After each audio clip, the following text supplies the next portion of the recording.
Hey, what's up? This is Scott with Level Up Tuts, and today we're going to be going over blocks in Drupal. And this might not be the definitive tutorial on blocks, but it's going to get you started because blocks are something that you will be seeing all the time. They're something that takes up a ton of Drupal. So a block is a block of content.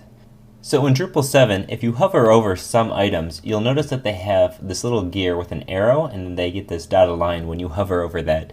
This sort of signifies a block. If you'll notice, this is a block, this is a block, this is a block. I don't know, this might not be a block, but yeah. So these things take up all sorts of real estate on Drupal, and they can be configured, moved around, and generally put anywhere you want.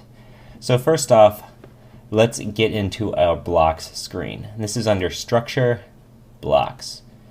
And while I'm here, I'm going to add this to my shortcuts because I'm going to use this all the time. Okay, here you can see you can add a block here. If you just want to add a block and put some content in, you can just do that. Also, you'll notice that we have different regions. And these regions are different sections of our site in the structure of it. So there's the header, the help, whatever. Different themes are going to have different regions. You'll notice in the content is our main page content. Sidebar first is that search form. Actually, let's bring up our site in another tab. Localhost. Okay, so here's the search bar. And this says search form is in the sidebar first. If we move it down one underneath our navigation and our user login, we'll just leave it there and we'll click Save Blocks. If we do that, we'll refresh this page, you'll notice this is now below it. Let's say you don't want the search bar at all. You say, well, I just don't want it showing up. Also, I don't want this user login showing up. You can click the region, set it to none, set this to, well actually let's move this somewhere sort of funny. We'll move this to the header. And then, as you recall, there's this little powered by Drupal. I don't want that on my site either. As much as I love Drupal, I'm going to click this and I'm going to set this to none. I'm going to save this. Okay, refresh our page and see what's happened. Powered by Drupal is gone. Our search bar is now up here in the header block, and our navigation is the only one left standing. Well, let's say you only want this navigation to show up on the front page here. Let's click into our article. This navigation's still here. You don't want it here. Okay, well that's really easy. So if we go to our navigation block right here, you'll see this configure. We can click configure, and this gives us our different themes that we have installed, and its position in our different themes. And you can add this from here if you know where these regions are. You can also give it a block title. If you put a title in here, it's going to show up on the page. So this navigation, this is the block title. If we don't want that to show up, we can do less than, none, greater than. And then it's not going to have a title at all. It will just be add content. So we don't want this to show up on a certain page. We just want this to only show up on the front page. So if you come down here, show block on specific pages. All pages except those listed, or only the listed pages. Since we only want this to show up on the front page, we're just going to click only the listed pages. And if you notice here, it says front is the front page, but it has it surrounded by less than, front, greater than. Okay, now if we save this block, refresh our page, that block will no longer be there.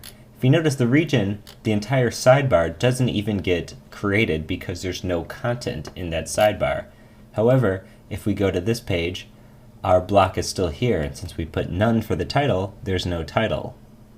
Okay, well that's good, but let's say we want the opposite. We want this search bar to show up on only, let's say, only the projects page. Exclusively, the projects page will only have search. I don't know why you'd want to do that, but it's an example. Let's just use it. So, where is it? So we have our search form in our header. We're going to click configure. And under here, we want it to, well actually let's say this, we don't want it to show up on the projects page. So in here, you can just type projects and it's going to be looking at this URL path. So it's going to be saying if projects is here, then don't show it. And if we don't want it to show in any of the subpages of projects, like projects / whatever projects we're making, we're going to need to do projects / and then the star. And the star signifies pretty much anything beyond. They say it's a wildcard. So any sub file of projects is not going to show up either. So this is going to show up on all pages except projects and subpages of projects. To click save, we'll refresh projects and we should see the search bar go away. Okay? If we browse to our home page, there's a search bar, and if we browse to our about, our search bar is there as well. However, no longer for projects. So we're going to be dealing with blocks a lot. Once we get into views, we're going to be creating blocks there. We're going to be creating menu blocks. We're going to be creating all sorts of content and putting them in blocks and then telling where those blocks to go on our site. But for now, this is a good introduction of blocks, and it should give you a little bit more tools to play around with your site and get it looking how like you want it to look. Once again, this is Scott with Level Up Tuts, and thanks for watching. If you have any questions, please leave a comment or follow us on Twitter. Hit us up. It's @LevelUpTuts. Once again, thanks for watching. Bye.